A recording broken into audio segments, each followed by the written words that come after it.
पूरे विश्व में जितना भी ज्ञान है उसमें भगवत गीता का ज्ञान सबसे ऊपर और सबसे बढ़कर है। आपकी हर समस्या का हल भगवत गीता में छुपा हुआ है। आपके हर प्रश्न का उत्तर आपको भगवत गीता में मिलेगा।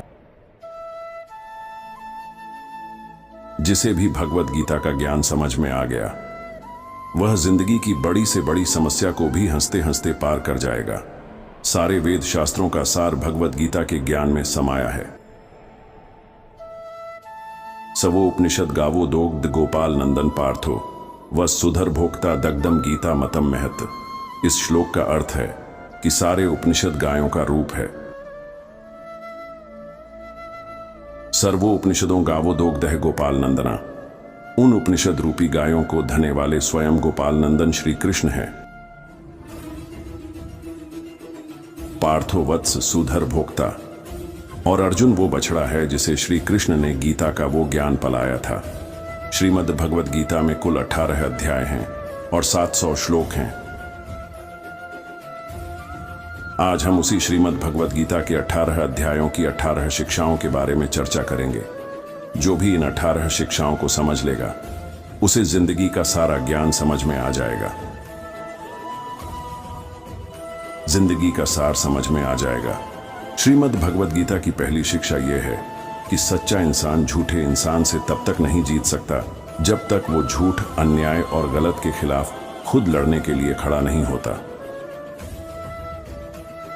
कई लोग कहते हैं कि आज के जमाने में झूठा जीत जाता है और सच्चा हार जाता है, लेकिन यह सच नहीं है। झूठा इसीलिए जीत जाता है क्योंकि सच्चा इंसान अपने प्रति होने वाले अन्याय के खिलाफ आवाज ही नहीं उठाता।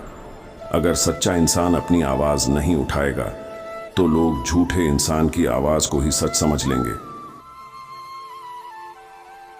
पांडव सच्चे थे, हमेशा धर्म पर चलते थे, कभी जिंदगी में कोई अधर्म नहीं किया।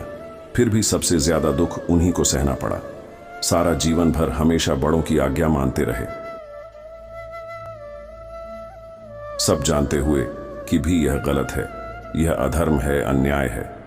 फिर भी वह चुपचाप सहते रहे कि अगर हमारे बड़े हमसे कह रहे हैं तो हमें मानना ही होगा। बचपन से लेकर उन्हें हमेशा अधर्म और अन्याय का ही सामना करना पड़ा, जबकि उन्होंने कभी कुछ गलत काम नहीं किया। हमेशा सच के रास्ते पर चले, लेकिन फिर भी बदले में उन्हें सिर्फ दुख ही मिला, तकलीफ ही मिली। उसका कारण यह था कि वह अपने प्रति होने वाले अन्याय को, अधर्म को हमेशा चुपचाप सह लेते थे। लेकिन सहते सहते सहते एक दिन जिंदगी में ऐसा आया कि उन्हें उस अधर्म के खिलाफ आखिर में खुद खड़ा होना ही पड़ा, उस अन्याय के खिलाफ लड़ना ही पड़ा, हथियार उठाने ही पड़े। अगर वो उस अन्याय के खिलाफ, अधर्म के खिलाफ लड़ते नहीं तो शायद उन्हें कभी न्याय मिलता ही नहीं। दुर्योधन दुनिया को यह बता देता कि पांडव ही अधर्मी थे और वही सच्चा धर्मात्मा है। जो लोग यह कहते हैं ना कि सच्चाई का जमाना नहीं है, अच्छाई का जमाना नहीं है, वास्तविकता में उन्हें यह समझ नहीं आता कि चुप रहने का जमाना नहीं है, सहने का जमाना नहीं है। आप सच्चे बनो, बहुत अच्छी बात है। आप अच्छे बनो, बहुत अच्छी बात है, लेकिन भोंदू मत बनो। जब लोग किसी के गलत व्यवहार का खुद जवाब नहीं दे पाते, फिर वह कहते हैं कि भगवान इन्हें खुद देख लेगा। अरे भगवान ने आपको भी तो बुद्धि दी है, आपको भी तो वाणी दी है। अगर भगवान को ही सब देखना है तो फिर आपका क्या काम है। भगवत गीता के पहले अध्याय का नाम है अर्जुन विषाद योग, जो अर्जुन के दुख से जुड़ा है। अर्जुन ने जब युद्ध भूमि में अपने रिश्तेदारों को देखा, भीष्म पितामह को देखा, द्रोणाचार्य को देखा, अपने चाहने वालों को देखा, तो अर्जुन की हालत ही खराब हो गई कि क्या मुझे युद्ध जीतने के लिए इन सबको मारना पड़ेगा। यह सब मेरे अपने हैं, मेरे रिश्तेदार हैं।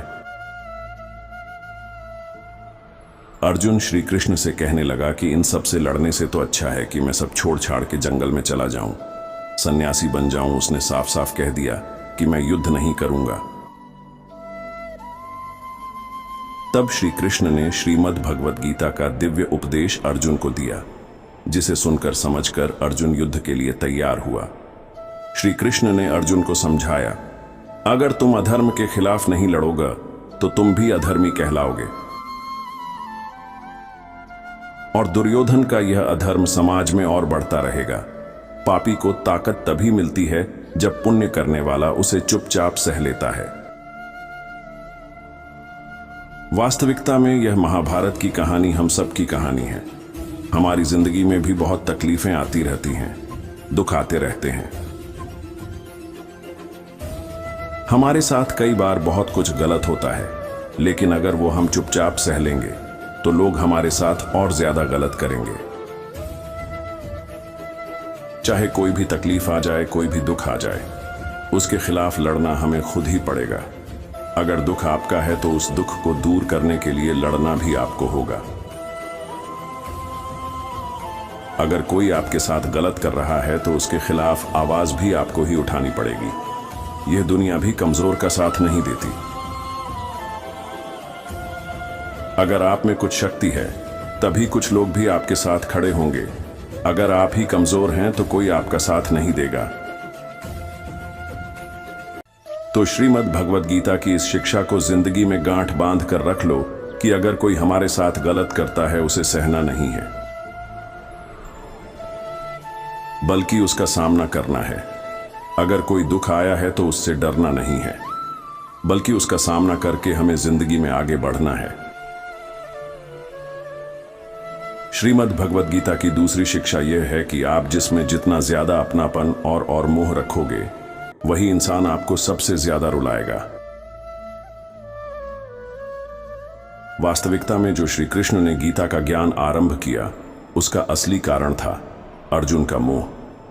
अर्जुन जैसा वीर और बहादुर योद्धा अपने मोह के कारण कमजोर पड़ गया था, अपने आप से ही हारने लगा। पांडवों ने जिंदगी भर दुख ही दुख सहा। उसका एक यह भी बहुत बड़ा कारण था कि उन्हें अपने स्वजनों में बहुत मोह था। अपने परिवार में बहुत अपनापन था। उन्हें किसी और बाहर वाले ने दुख नहीं दिया था, उन्हें उनके अपनों ने ही रुलाया था।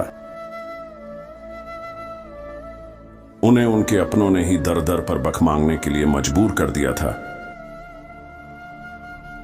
आप अगर अपनी जिंदगी की तरफ गौर करेंगे तो आपका यह अपनापन, आपका यह मोह आपको खुशी नहीं देता, बल्कि जिंदगी भर आपको रुलाता रहता है, आपको दुख देता रहता है।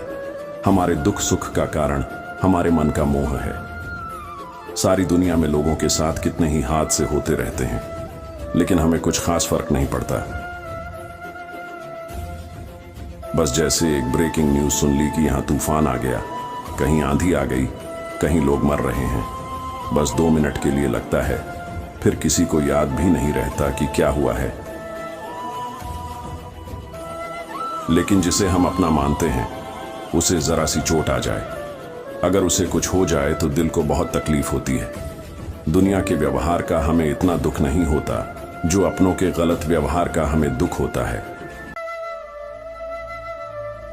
पहुंचती जितना अपनों की बातों से चोट पहुंचती है, याद रखना, जिससे भी आप जितना गहरा जुड़ होंगे उतना ही ज्यादा आपको दुख भी झेलना पड़ेगा।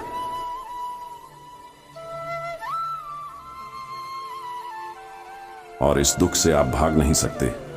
अगर आप मोहजाल में फंसे हुए हो तो अक्सर आप उस इंसान को रोते हुए ही देखोगे जिसने किसी से बहुत ज्यादा मोह और अपनापन किया है। माँ बाप को दे तो बच्चों की वजह से रोते हैं कि इतनी दुआएं रख के बच्चों को पैदा किया, जिंदगी भर बच्चों को पालने के लिए न जाने कितनी कुर्बानियां दी हैं, कितने बलिदान किए हैं, लेकिन वही बच्चे आज हमें खून के आंसू रुलाते हैं। क्योंकि अपने हैं ना, और अपना ही सबसे ज्यादा रुलाता है। प्रेमी प्रेम की वजह से रोते हैं। इतना प्रेम किया और बदले में मुझे छल मिला, इतना प्रेम किया और बदले में मुझे पीड़ा मिली है। आप अगर किसी से बहुत ज्यादा दिल लगा लोगे, बहुत ज्यादा अटैच हो जाओगे, तो अंत में दुख तो आना ही आना है। सच तो यह है कि आप जिसे अपनी जिंदगी में सबसे ज्यादा स्पेशल बना देते हो, सबसे तेज थप्पड़ आपको वहीं से पड़ता है। कई लोग कहते हैं कि मुझे ऐसे इंसान ने धोखा दिया जिससे मुझे ऐसी कोई उम्मीद ही नहीं थी। अब धोखा क्यों मिलता है? क्योंकि आप किसी इंसान को अपनी जिंदगी में वो जगह दे देते हैं जिसके वह लायक ही नहीं होता। आप किसी पर इतना ज्यादा भरोसा कर लेते हैं जिसके वह लायक ही नहीं होता। तो यह गलती सिर्फ उसकी नहीं, आपकी भी है कि आपको किसी से इस कदर जुड़ना ही नहीं चाहिए कि आपको आगे चलकर दर्द सहना पड़े, तकलीफ सहनी पड़े। इसलिए संसार में किसी में भी सुख की वजह मत ढूंढो। अगर किसी को अपने सुख का कारण बनाओगे तो वह आपको दुख जरूर देगा। श्रीमद् भगवत गीता की तीसरी शाय यह है कि जिंदगी में कभी भी इतना नहीं सहना चाहिए कि सामने वाला आपको कमजोर समझ ले और आपकी कमजोरी का फायदा उठाकर आपको बार बार चोट पहुंचाता रहे। माना कि मूर्खों से बहस करना अच्छा नहीं, हर किसी को जवाब देना अच्छा नहीं, लेकिन हर जगह पर चुप रहना भी आपको जिंदगी में बहुत तकलीफ दे सकता है। चुप सिर्फ इतना रहना चाहिए कि आप वीर दिखो, इतना नहीं कि लोग आपको कमजोर समझने लग जाएं। श्रीमद् भगवत गीता की चौथी शिक्षा यह है कि जो लोग छोटी छोटी बातों पर बहुत जल्दी क्रोध में आ जाते हैं, उनका वह गुस्सा, उनका वह क्रोध आखिर में उनको बर्बाद कर देता है। जो लोग बहुत जल्दी गुस्से में आते हैं, सबसे पहले तो उन्हें अपने रिश्तों में कभी सच्चाई नहीं मिलेगी। सब ऐसे लोगों से डरते रहते हैं कि ना जाने उसको किस बात पर गुस्सा आ जाए। ऐसे ही लोगों के बारे में हम सुनते हैं कि अचानक से हार्ट अटैक आ गया, ब्लड प्रेशर हाई हो गया। ऐसे लोगों की जिंदगी ही छोटी हो जाती है। ऐसे लोगों को दुनिया मेंटली अनस्टेबल समझती है, शॉर्ट टेम्पर समझती है कि पता नहीं इसको कब क्या हो जाए, इसे कुछ ना ही बोलो तो अच्छा है। जैसे हर जगह पर चुप रहना ठीक नहीं, वैसे ही हर बात पर गुस्सा करना भी ठीक नहीं। कहां चुप रहना है, कहां बोलना है, इन सब बातों का ज्ञान, इन सब बातों का विवेक श्रीमद् भगवत गीता सिखाती है। श्रीमद् भगवत गीता का 5वां उपदेश यह है कि किसी भी चीज का अत्यधिक सेवन नहीं करना चाहिए। किसी भी चीज को इतना ज्यादा यूज मत करो कि आपको उसकी आदत लग जाए, आप उसके एडिक्ट बन जाओ। चाहे वह नशा हो, जुआ हो, ज्यादा खाने की आदत हो, ज्यादा सोने की आदत हो, या सारा समय पलंग पर पड़े रहने की आदत हो, या बहुत ज्यादा मोबाइल चलाने की आदत हो, या दिन भर टीवी देखने की आदत हो। यह आदतें ना आपको एक गुमनाम दुनिया में धकेल देती है जहां सिर्फ आप अकेले ही होते हैं। आप कभी गौर करना, जिस इंसान को भी किसी चीज की बहुत ज्यादा आदत पड़ जाती है, वह अपने में ही खोया रहता है। कई लोग मोबाइल में इतने डूबे रहते हैं, उन्हें होश ही नहीं रहता कि बाहर की दुनिया में हो क्या रहा है, मेरे आसपास क्या हो रहा है। किसी चीज का उपयोग करने में और किसी चीज की आदत लगा देने में बहुत अंतर होता है। और यही विवेक आपको जिंदगी में रखना है। मोबाइल फोन का आविष्कार इसलिए हुआ था कि आपका समय बच सके, लेकिन अगर आप अपना सारा समय ही मोबाइल में लगा दोगे तो जिंदगी के जरूरी काम आप कब करोगे? और यह बात सिर्फ मोबाइल की नहीं है। आदत चाहे कोई भी हो, चाहे आप किसी इंसान की आदत लगा लो, अगर वह इंसान आपसे दूर हो जाएगा तो भी आप हमेशा दुखी रहोगे। इसलिए अपने मन को किसी भी चीज की आदत मत लगने दो। आदत का मतलब यही होता है कि आप उस चीज के, उस इंसान के गुलाम बन गए हो, आप उसके कंट्रोल में आ गए हो, वह मालिक बन गया है और आप उसके नौकर बन गए हो। लोगों को नशे की ऐसी लत लग जाती है कि उसके बिना रह नहीं पाते हैं। आप अपने मन को ऐसा बनाओ कि उसे किसी की भी आदत ना लगे और आप अपने मन को खुद ही संभाल सको। श्रीमद् भगवत गीता की 6ठी शिक्षा ये है कि जिंदगी में जब भी कोई मुश्किल आए या कोई आपका साथ ना दे, आप अकेले पड़ जाओ, तो ऐसे मुश्किल वक्त में ईश्वर से प्रार्थना जरूर करनी चाहिए। श्री कृष्ण ने अर्जुन से कहा, तेषाम अभियुक्त नाम योगक्षेमम, वहां हम जो इंसान मुझ पर डिपेंड हो जाता है, उसकी हर जरूरत मैं पूरी करता हूं, उसकी हर तकलीफ को दूर करने में मैं उसकी मदद करता हूं। कई लोगों को यह सब बातें बेबुनियाद लगती है, इनका कोई अर्थ उन्हें समझ नहीं आता। और जो लोग मुश्किल वक्त में प्रार्थना करते हैं, उन्हें इसका मतलब पता होता है। जिन लोगों ने अपनी तकलीफ के समय में एक चमत्कारी सहायता प्राप्त की है, उन्हें पता होता है कि जब हम मुश्किल में होते हैं तो ईश्वर से की गई प्रार्थना हमारा कितना साथ देती है। लेकिन सच्चे दिल से अगर आप प्रार्थना करोगे तो वह ईश्वर आपका साथ जरूर देगा। कई लोग कहते हैं कि हम प्रार्थना में जो मांगते हैं वह हमें मिलता ही नहीं। आप प्रार्थना कर रहे हो या भीख मांग रहे हो, प्रार्थना का मतलब होता है कि हे ईश्वर, मुझे शक्ति दो ताकि मैं अपने दुखों से लड़ पाऊं, उनसे बाहर निकल पाऊं,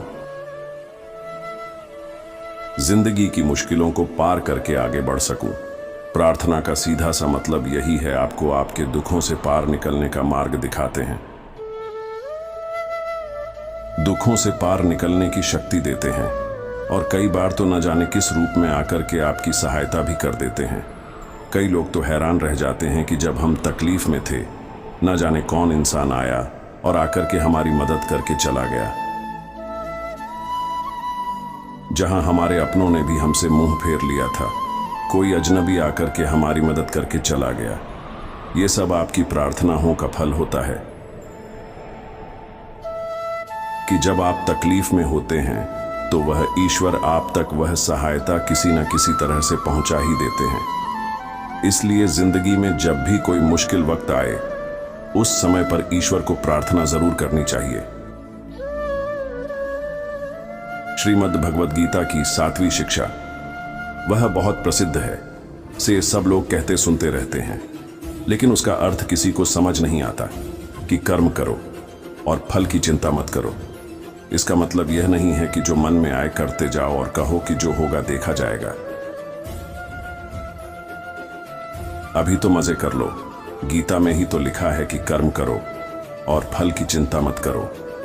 फिर चाहे किसी के साथ गलत कर दो, चाहे चोरी कर दो, चाहे कोई पाप कर दो।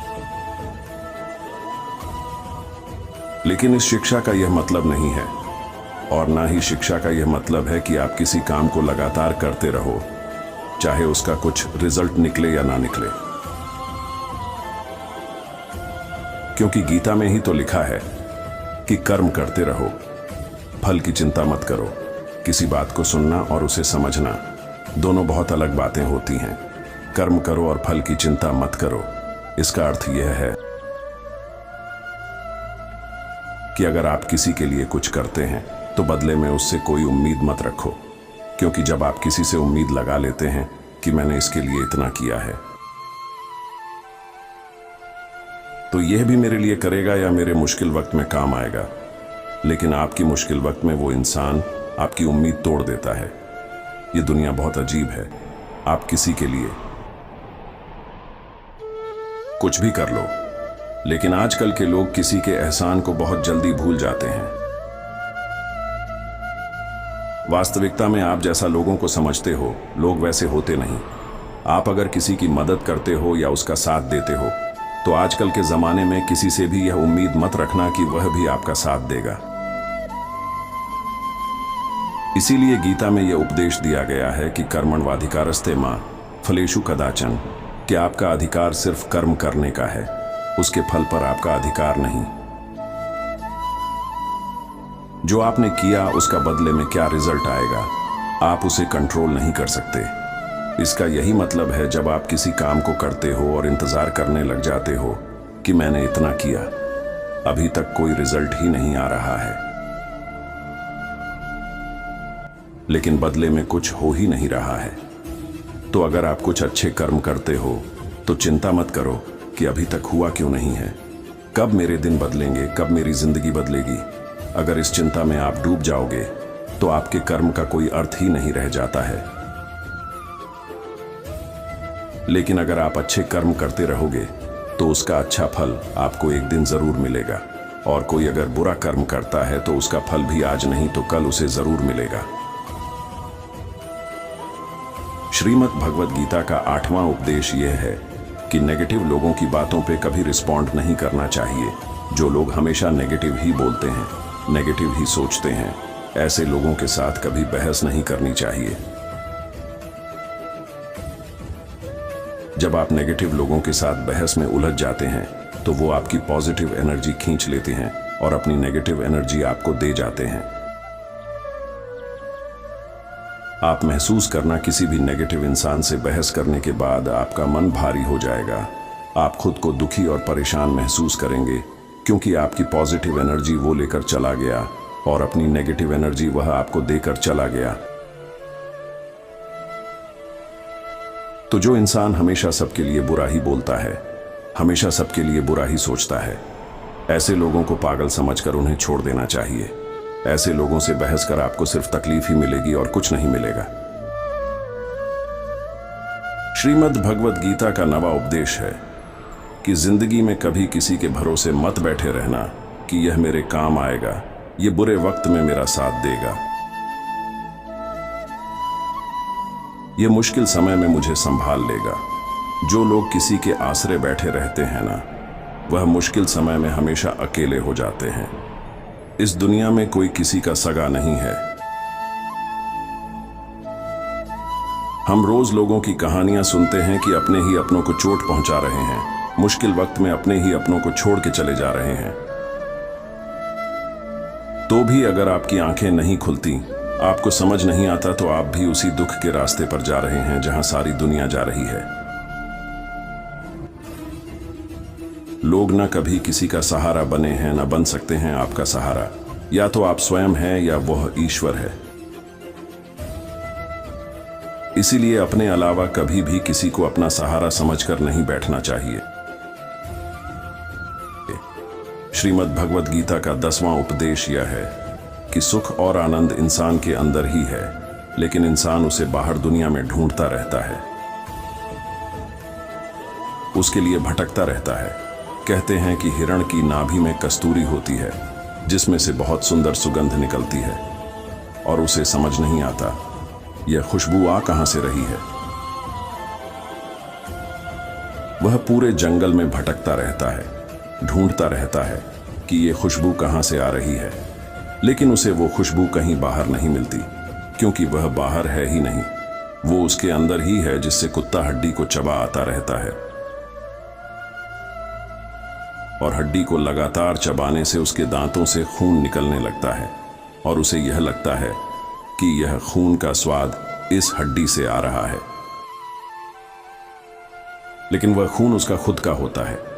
ऐसे ही जब आप सुखी होते हैं तो वह सुख आपके अंदर से आता है, जब आप दुखी होते हैं तो वह दुख भी आपके अंदर से ही आता है। बाहर की चीजें बदलती रहती हैं, लेकिन सुख और दुख आपके भीतर की चीज है, बाहर की चीज नहीं है। अगर आप इस बात को समझ गए कि आपका सुख आपके अंदर ही छुपा हुआ है, तो आप उस सुख के लिए बाहर भटकना ही छोड़ दोगे। गीता का 11वां उपदेश यह है कि जैसे जैसे इंसान की उम्र बढ़ती है, उसे इस बात का एहसास हो जाता है कि जिन लोगों को उसने अपनी जिंदगी में सबसे ज्यादा महत्व दिया, उन लोगों का उसकी जिंदगी में कोई योगदान ही नहीं था। आप जिन लोगों को इंपॉर्टेंस देते रहते हैं, बहुत वैल्यू देते रहते हैं, उन्हें कोई फर्क नहीं पड़ता कि आपकी लाइफ में क्या हो रहा है या आप किस दौर से गुजर रहे हैं, किस तकलीफ से गुजर रहे हैं। इसलिए अपनी लाइफ में लोगों को ओवर वैल्यू करना छोड़ दो, लोगों को बहुत ज्यादा इंपॉर्टेंस देना छोड़ दो। हाँ, इज्जत सबको देनी चाहिए, लेकिन लोगों को अपनी जिंदगी में बहुत ज्यादा स्पेशल बना के रखना आज नहीं तो कल आपको तकलीफ जरूर देता है। श्रीमद् भगवद गीता का 12वां उपदेश यह है, जो लोग अपने मन को कंट्रोल नहीं कर पाते, उनका मन उनका ही दुश्मन हो जाता है। जिस इंसान का मन उसके वश में नहीं है, वह जिंदगी में हर जगह पर ठोकर खाता है, हर जगह पर तकलीफों से सामना करता है। आप अगर अपने मन के कहने पर चलते रहोगे तो आपका मन आपसे आपका सब कुछ छीन लेगा। एक राजा था जिसे सारी दुनिया जगजीत बुलाती थी क्योंकि उसने पूरी जीत ली थी, लेकिन उसकी मां कभी उसे जगजीत के नाम से नहीं बुलाती थी। उसने अपनी मां से पूछा कि पूरी दुनिया मुझे जगजीत के नाम से बुलाती है, लेकिन आप कभी मुझे उस नाम से नहीं बुलाती। तो उसकी मां ने कहा कि चाहे तहें पूरी दुनिया जीत ली है,